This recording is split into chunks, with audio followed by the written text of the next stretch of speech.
இத்தனை பக்தர்கள் காத்திருக்கின்ற இந்த சபரிமலை திருச்சந்நிதியானது எப்படி ஏற்பட்டது தெரியுமா?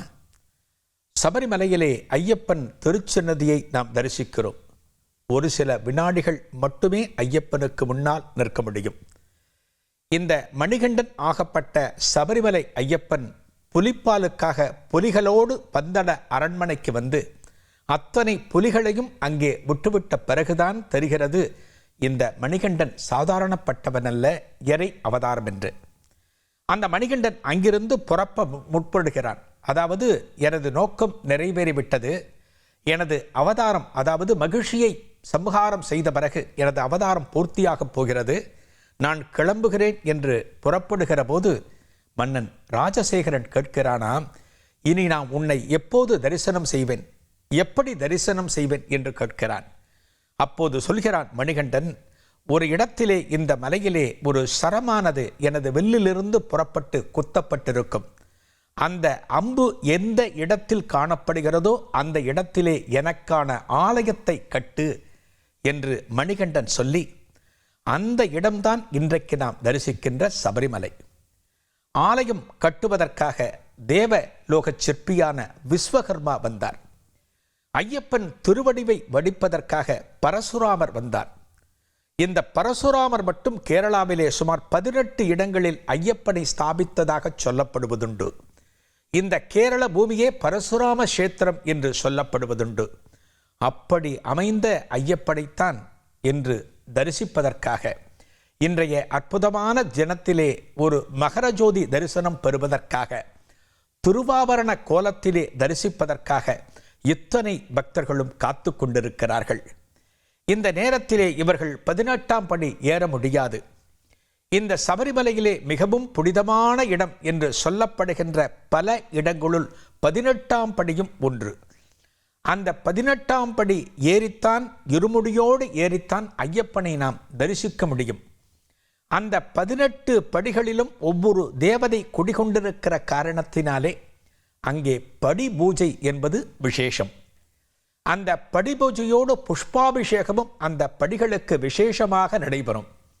சபரிமலையிலே படி பூஜையை தரிசித்தவர்கள், அந்த படிகளுக்கு புஷ்பங்களால் ஆன பூஜையை தரிசித்தவர்கள், கொடுத்து வைத்தவர்கள், 18 தேவதைகளின் மேலே ஏறித்தான் நாம் செல்கின்றோம் என்கிற காரணத்தினாலே அந்த தேவதைகளிடம் ஒரு மன்னிப்பு கோரும் விதமாக, உங்கள் மேல் நாங்கள் எங்களது பாதங்களை வைத்து செல்கிறோமே என்பதற்காக சுவாமியே சரணம், சுவாமியே சரணம் என்று சொல்லிக்கொண்டு அந்த 18 படிகளை பக்தர்கள் கடந்து செல்வார்கள்.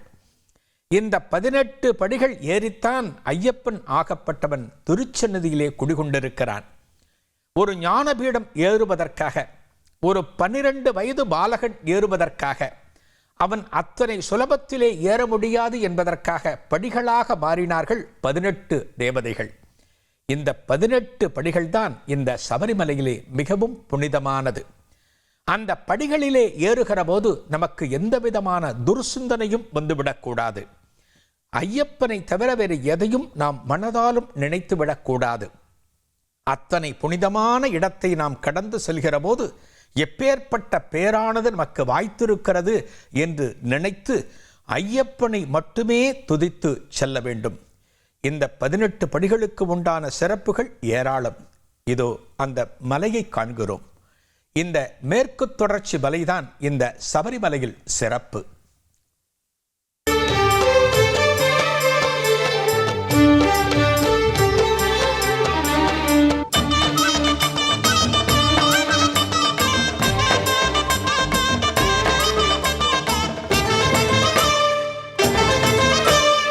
ஆடி வருகுது, அசைந்தாடி வருகுது, ஐயனின் ஆபரண பெட்டி வருகுது, கருடன் வருகுது, கூட கருடன் வருகுது, வானத்திலே வட்டமிட்டு சுற்றி வருகுது, பந்தளத்து எல்லை விட்டு சபரி வருகுது, ஜோதி ரூபமான மேனி காண வருகுது, ஆனந்த ஊர்கோலமே, ஐயன் ஆபரண ஊர்கோலமே.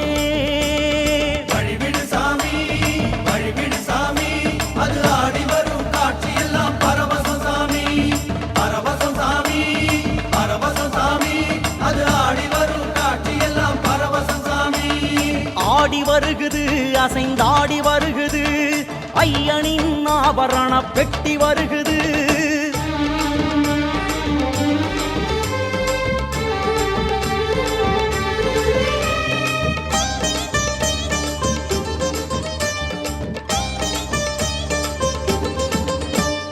ராஜ பரம்பரை தந்த பேழை வருகுது தாயின் வீட்டு சீதனமாய் தவழ்ந்து வருகுது சுமந்து வருகுது அதை சுமந்து வருகுது புண்ணியமே செய்திகளை உடனுக்குடன் தெரிந்து கொள்ள உடனே சப்ஸ்கிரைப் பண்ணுங்க.